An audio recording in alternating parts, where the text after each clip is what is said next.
ഈ പരിപാടിയുടെ അധ്യക്ഷ ശ്രീമതി KP സുധ, അതുപോലെ തന്നെ കേരളത്തിലെ വ്യവസായ രംഗത്തെ കുലപതി എന്ന് പറയാവുന്ന നമ്മുടെ വടകരക്കാരനായ ഗോകുലം ഗ്രൂപ്പിൻ്റെ ചെയർമാൻ എൻ്റെ മൃദുതുല്യനായ ഗോപാലേട്ടൻ, അതുപോലെ തന്നെ BJPയുടെ സംസ്ഥാന ജനറൽ സെക്രട്ടറി ശ്രീമാൻ MT രമേഷ് ജി, പ്രാസംഗികരാണ്, ഗംഭീരമായി പ്രസംഗിക്കുന്ന MT, അതുപോലെ വേദിയിലിരിക്കുന്ന മറ്റു വിശിഷ്ട വ്യക്തികളെ.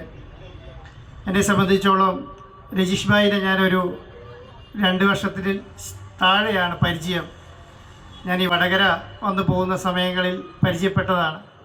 പക്ഷെ നല്ല മനസ്സിൻ്റെ ഉടമയാണ് എന്നുള്ളതാണ് അതിൻ്റെ ഏറ്റവും വലിയ കാര്യം.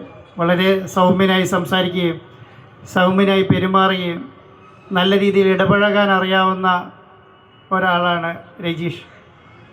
ഞാൻ പല കാര്യങ്ങളും സംസാരിക്കുമ്പോൾ ശ്രദ്ധിച്ചിട്ടുണ്ട്, വളരെ ദീർഘവീക്ഷണമുള്ള ഒരാളാണ്. പല കാര്യങ്ങളും വളരെ ദീർഘവീക്ഷണത്തോടെ സംസാരിക്കുകയും ഈ കൊയിലാണ്ടിയിൽ നിന്ന് കേരളത്തിൻ്റെ എല്ലാ ഭാഗങ്ങളിലും എത്തിച്ചേരണമെന്ന് ആഗ്രഹിക്കുന്ന ഒരാളാണ്. അപ്പോൾ ജനങ്ങളുമായി ഇടപഴകുക എന്നുള്ളതാണ് ഒരു നല്ല ബിസിനസ്സുകാരനെ സംബന്ധിച്ചിടത്തോളം അത്യന്താപേക്ഷിതമായ കാര്യം. അവരോട് സംസാരിക്കുക, പെരുമാറുക, അത് നല്ല രീതിയിൽ തൻ്റെ ബിസിനസ്സിലേക്ക് ഉൾപ്പെടുത്തുക എന്നുള്ളതാണ്. അപ്പോൾ ഞാൻ വിചാരിക്കുന്നത് 2-3 കമ്പനികൾ ഞാൻ ഇതിനകത്ത് ഈ നോട്ടീസിൽ കണ്ടു. ഒന്ന് അയ്യപ്പ ലോട്ടറീസാണ്. പലയിടം പറഞ്ഞ പോലെ ജനങ്ങളിലേക്ക് ഇറങ്ങിച്ചെന്ന് ജനങ്ങളുടെ മനസ്സറിയുന്ന സംവിധാനമാണ് ലോട്ടറി. പ്രതീക്ഷയുടെ പ്രതീകമാണ് എന്നും ലോട്ടറീനെ ജനങ്ങൾ കാണുന്നത്.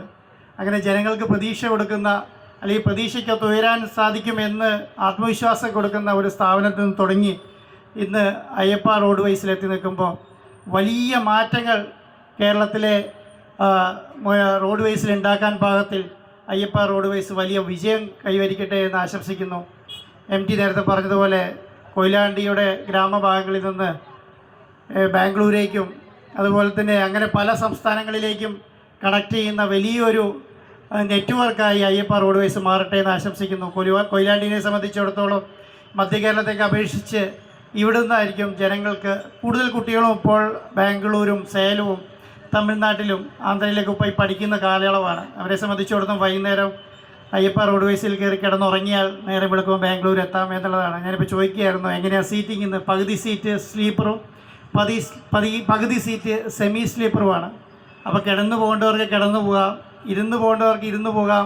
എല്ലാ സംവിധാനവും ഒരുക്കിയിട്ടുള്ള ബസ്സാണ്. കാരണം കാലത്തിനനുസരിച്ചിട്ടുള്ള മാറ്റം വരുത്തുന്നത് എല്ലാ സംവിധാനങ്ങളിലും മാറ്റം വരുന്നുണ്ട്.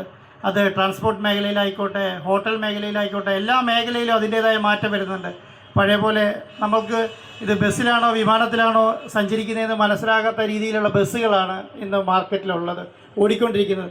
അതിലേറ്റവും നൂതനമായ ബസ്സാണ് ഇപ്പോൾ അയ്യപ്പ റോഡ് വൈസ് ഇറക്കിയിട്ടുള്ളത്. പേര് സൂചിപ്പിക്കുന്ന പോലെ അയ്യപ്പൻ്റെ അനുഗ്രഹത്തോടു കൂടി വലിയ വിജയമായി ഇത് മാറട്ടെ എന്ന് ആശംസിക്കുന്നു.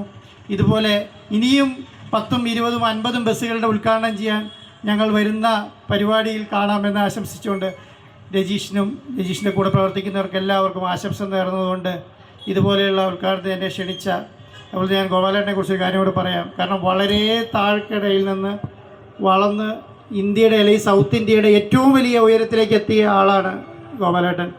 അപ്പം അതുപോലെയാണ് രജീഷ് ഭായും. കാരണം വളരെ ചെറുപ്പത്തിൽ തന്നെ നല്ല വിഷനോടുകൂടി തുടങ്ങിയ ആളാണ്.